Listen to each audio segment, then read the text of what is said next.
তোমরা ঈমানকে খাঁটি করো, অল্প আমল করো, তোমার ঈমানটাকে মজবুত করো, অল্প আমল করো, তোমার জন্য নাজাতের জন্য যথেষ্ট হবে। এর মানে কি? এই হাদিসের অর্থ কি?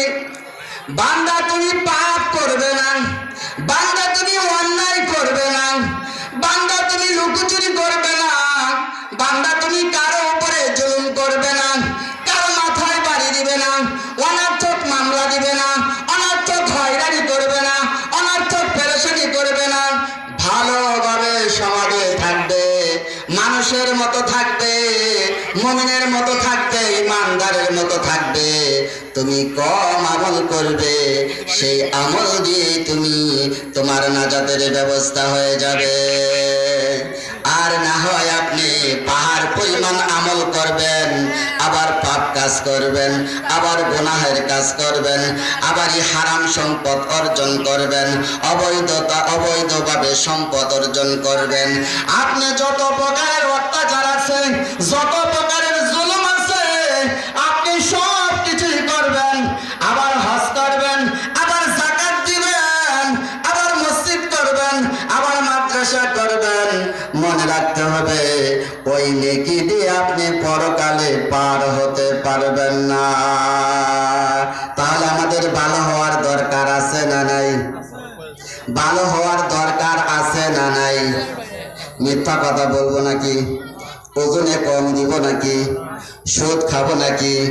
ঘুষ খাবো নাকি? অন্যের জমি দখল করবো নাকি?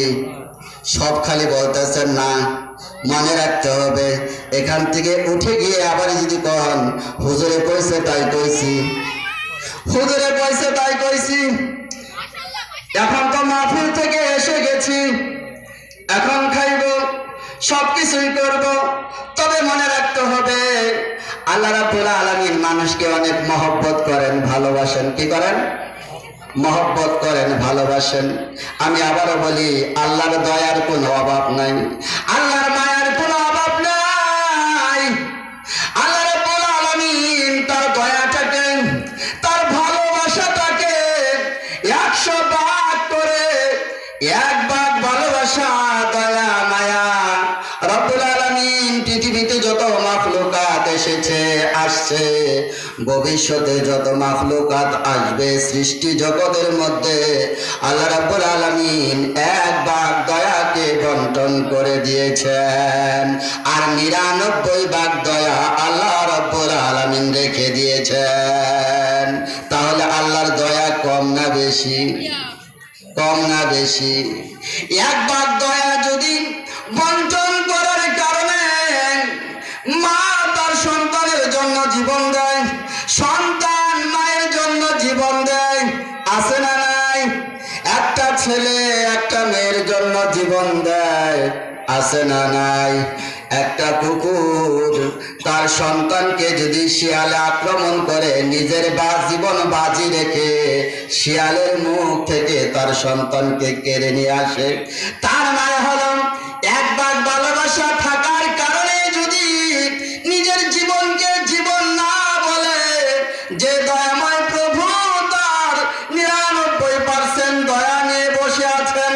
দেখেন মানুষ আমার কাছে পাপ করার পরে আমার কাছে ক্ষমা চায় কিনা, মানুষ অন্যায় অপরাধ করার পরে আমার কাছে ক্ষমা চায় কিনা, আল্লাহ শুধু তাকিয়ে থাকেন বান্দা বলে কিনা। তার একজন রব আছে, যে রবের কাছে জান্নাত রয়েছে, যে রবের কাছে জাহান্নাম রয়েছে, যে রব তাকে ইচ্ছে করলে শাস্তি দিতে পারে, যে রব তাকে ইচ্ছে করলে ক্ষমা করে দিতে পারে। এভাবে আল্লাহ বান্দার প্রতি তাকায় থাকেন।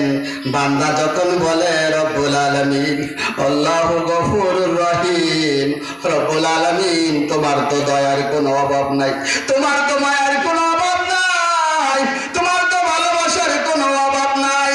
যখনই বলে আল্লাহ তুমি আমাকে ক্ষমা করে দাও, আমাকে মাফ করে দাও, আমি অন্যায় করেছি, অপরাধ করেছি, আমি জুলুম করেছি, নিজের নফসের উপরে জুলুম করেছি, এভাবে যখন কান্নাকাটি করে রব্বুল আলামিন ফেরেশতাদেরকে বলেন, ফেরেশতারা রে, এই বান্দা যে এভাবে কান্নাকাটি করে হাউমাউ করে কাঁদে, বান্দা কি আমারে দেখছে? বান্দা কি আমার জাহান্নাম দেখছে? বলে না, আপনাকেও দেখে নাই, জাহান্নামকেও দেখে নাই, কিন্তু বিশ্বাস করেছে। আল্লাহ বলেন যাও, যে বলো আমি সব গুনাহ তার মাফ করে দিলাম। সুবহানাল্লাহ।